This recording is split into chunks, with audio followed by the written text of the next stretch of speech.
Pride Month is celebrated each year in June to honor the 1969 Stonewall Uprising.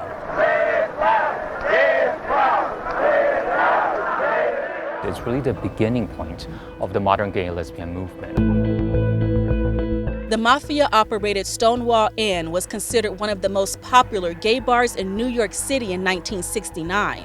Around that time, being gay was illegal in New York. LGBTQ individuals have undergone great oppression and invisibility in society. It was also illegal to serve alcohol to a gay person throughout the state until 1966. Many gay establishments operated without a proper liquor license, making it easy for police to raid gay bars and other places. Back in the 60s, there were many laws on the books that criminalized the simple act of existing as a person who was LGBT, and that manifested itself as over-policing of the community. On Saturday, June 28, 1969, New York City police in plain clothes raided the Stonewall Inn.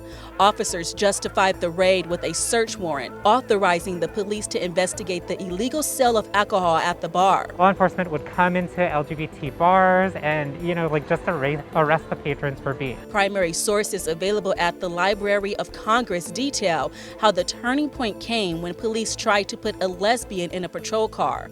Officers forced the woman into the vehicle. In response, about 400 people outside of the bar tossed objects such as coins and bottles at law enforcement. It turned into a whole protest movement. All sorts of marginalized groups were fighting for their rights and fighting to be recognized. It was also illegal to wear fewer than 3 items of, quote, gender inappropriate clothing in New York in 1969. It was informally known as the 3-article rule or 3-piece law. At Stonewall, police arrested several cross-dressers and at least 2 drag queens. They realized they needed to do something to resist these kinds of oppression. Around 4 a.m. the next day, the crowd at Stonewall dispersed. But by the evening, thousands of people showed up at the bar and in surrounding areas to fight for LGBT rights. The protests continued into the next week, with law enforcement violently clashing with protesters. They were infringing on our rights. They were arresting us. They were beating us. Over the next several days, LGBT supporters pushed the gay rights movement.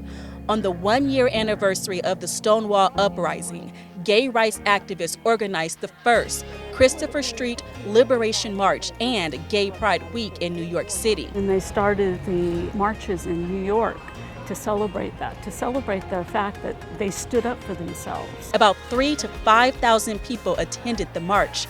Activists in other cities, including Los Angeles and San Francisco, organized Pride celebrations too. Very quickly, it had a global impact, not only in Europe, in other parts of the non-Western parts of the world. In the U.S., the last Sunday in June was initially celebrated as Gay Pride Day to recognize LGBT people and history.